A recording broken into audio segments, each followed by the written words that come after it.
Et salut, je suis très contente de vous retrouver pour cette nouvelle vidéo favori du mois d'octobre. J'espère que votre mois d'octobre s'est très bien passé, que tout va bien pour vous, qu'il n'y a pas trop de microbes. Ici, on croise les doigts, on touche du bois, de la peau de singe, tout ce que vous voulez. Tout va bien, tout le monde va bien, donc c'est cool. Alors, ce mois-ci, j'avais envie de vous parler de 2 produits make-up que si vous avez vu ma vidéo précédente, vous voyez très bien de quoi je parle, c'est cette petite palette de fard à paupières de chez La Provençale. Je ne sais pas s'il y a vraiment une référence, j'ai pas bien l'impression. Ils disent que c'est une texture douce et soyeuse enrichie en huile d'olive bio. Moi, c'est une marque que j'aime beaucoup, La Provençale. J'avais travaillé avec eux il y a très longtemps. Là, j'ai acheté ma petite palette moi-même. Et franchement, elle est trop bien. J'utilise essentiellement ces 3 couleurs-là. Parfois celle-ci. Et c'est vrai que la noire et celle-ci, je les utilise pas. Mais c'est tellement agréable d'avoir une mini palette. Ce week-end, je suis partie chez des copains du côté de Lyon. Et franchement, bah voilà, ça prend pas de place. C'est trop bien. Elle tient très bien sur les yeux, sur les paupières. Je mets même plus de base. Quand je pense qu'avant, je mettais de la base parce que j'avais vu sur toutes les vidéos YouTube qu'il fallait mettre une base à paupières. Mais là, il n'y a pas besoin, ça tient très bien. Et ensuite, je suis revenue à mes premiers amours. C'est ce mascara de chez NYX. En fait, j'ai terminé. J'avais eu dans, je crois, la My Little Box, un de chez Milk, une marque que je connaissais pas et qui est chez Sephora. Et il était bien, franchement, vraiment, je l'ai beaucoup aimé. Mais du coup, j'ai racheté celui-là parce que j'avais plus de mascara. Et je me suis dit, mais oui, c'est vrai qu'il est absolument génial. C'est le On the Rise Volume Lift Mascara de chez NYX. Et NYX, c'est vraiment une marque que j'adore de manière générale pour le make-up. Je les trouve vraiment très bon. Je sais juste pas ce que valent leurs produits pour le teint parce que je les ai jamais testés. Mais tout ce qui était produit pour les lèvres, pour les yeux et tout, je les aimais vraiment beaucoup. Pareil, j'ai travaillé avec eux il y a très longtemps. Au tout début de ma chaîne YouTube, ils m'envoyaient des produits et vraiment, je les aime beaucoup. Donc voilà, ce mascara, c'est une valeur sûre en fait. Normalement, je change pas de mascara. C'est que là, vraiment, je vous dis, j'avais eu dans une box beauté, mais sinon, je reste fidèle à ceux que j'aime. Parce que franchement, quand tu as un mascara qui fonctionne, que tu sais comment le travailler et que tu sais que ça rend bien sur tes cils, il n'y a pas vraiment de raison de changer. Et en plus, il n'est pas très cher. Donc franchement, voilà. J'ai terminé le tome 6 de La Villa aux étoffes. Ça y est.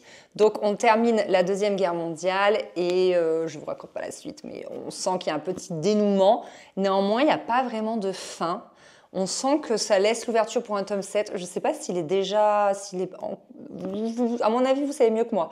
Il ne doit pas tarder à être publié, non? Ou un truc comme ça, je ne sais pas. Vous me direz ça. Si vous entendez une petite voix, il y a ma fille qui dessine juste à côté de moi. Voilà, ce sont les vacances scolaires. Donc, elle est juste là. Elle participe à la vidéo. Et ouais, donc ça laisse entrevoir voilà, une suite et que c'est pas vraiment terminé. Mais je vous avoue que c'est pas que je suis lassée, mais... J'aurais bien aimé une fin, vous voyez, j'aurais bien aimé que ça clôture le truc et que, voilà, 6 tomes, c'est quand même bien. Je sais pas jusqu'où elle veut aller, Anne Jacobs, mais je trouvais que c'était bien. J'ai aimé ce dernier tome, le dénouement, tout ça. Voilà, je vous dis, on aurait juste aimé que ce soit une fin et qu'on n'en parle plus, quoi. Du coup, j'ai enchaîné sur La femme de ménage de Frida McFadden. Tout le monde en parle en ce moment sur les réseaux sociaux, un peu partout et tout. Et c'est vrai que je suis tombée dessus à Cultura, donc je l'ai pris, j'y vais régulièrement avec ma fille. Parce que voilà, on aime bien prendre des bouquins et tout. Et ça a été un bon moyen de couper un petit peu court à La Villa aux étoffes, parce que quand on reste aussi longtemps avec des personnages, parfois ils peuvent nous manquer. Mais là, au moins, je suis tout de suite rentrée dedans. L'avantage de ce livre, c'est ça, c'est que vraiment, on rentre dedans direct. Et je trouve qu'il y a comme 2 parties dans ce livre. Il y a la première partie où vraiment ça pose les personnages. Voilà, c'est une femme de ménage qui va s'établir chez un couple bourgeois. Elle découvre la maison, elle découvre un peu ses incohérences. Elle-même, elle a un peu des secrets. Bon, très bien, ça reste très gentil. Et d'un coup, oh, tu bascules de l'autre côté où vraiment tu te dis, est-ce le même livre? Enfin, moi, je trouve, on bascule sur pas mal de cruauté quand même, je tiens à le dire. Je sais que beaucoup l'ont aimé, beaucoup m'ont dit, tu vas voir, tu vas adorer et tout. Pour moi, c'était un poil...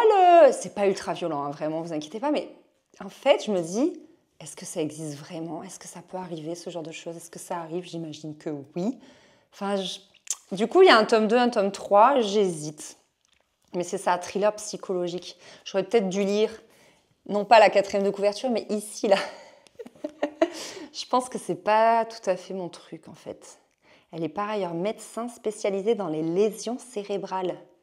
Ah ouais, d'accord. Ok. Bon, ben voilà, écoutez, je sais pas si je vais me laisser tenter par le tome 2 et le tome 3, je vous tiendrai au courant.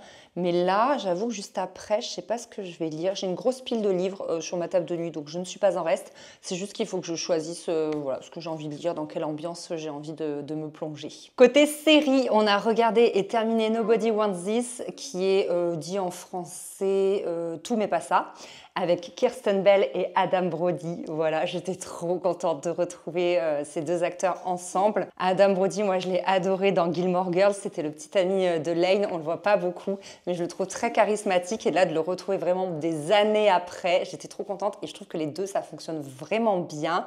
Donc c'est une histoire d'amour en fait vraiment improbable entre un rabbin et une nana qui fait un podcast sur la sexualité, vous voyez. Bref, il y a des histoires de religion, etc. J'ai une copine qui m'a dit qu'elle aimait pas trop, qu'elle trouvait que c'était un peu trop genre propagande de la religion juive. J'ai pas trop trouvé, je sais pas, au contraire, j'ai trouvé ça intéressant d'en apprendre un petit peu plus sur cette religion que je connais finalement peu. Et puis c'est léger, et puis vraiment les personnages sont ultra attachants. Je crois que c'est ça qu'il faut retenir et ça change vraiment les idées. À regarder le soir, c'est une pépite quoi, ça fait un bien fou. C'est vraiment une série doudou, je trouve.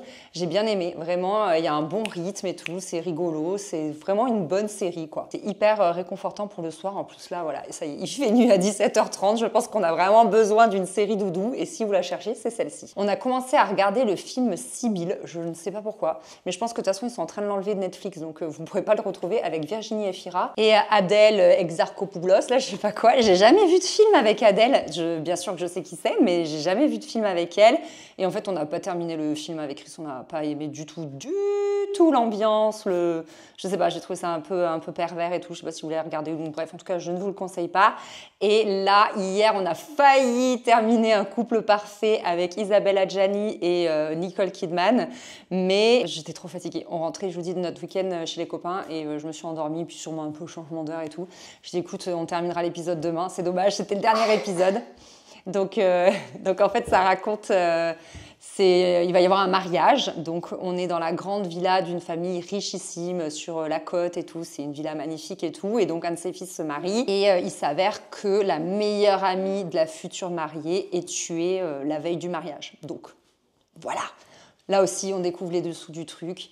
Voilà, bon, c'est un joli cadre, c'est des jolis acteurs, c'est une série sympa. Je trouve que c'est pas la série du siècle. On va voir, peut-être que quand j'aurai vu la fin, vous voyez, je serai un peu plus soufflée, j'en sais rien, ou au contraire déçue.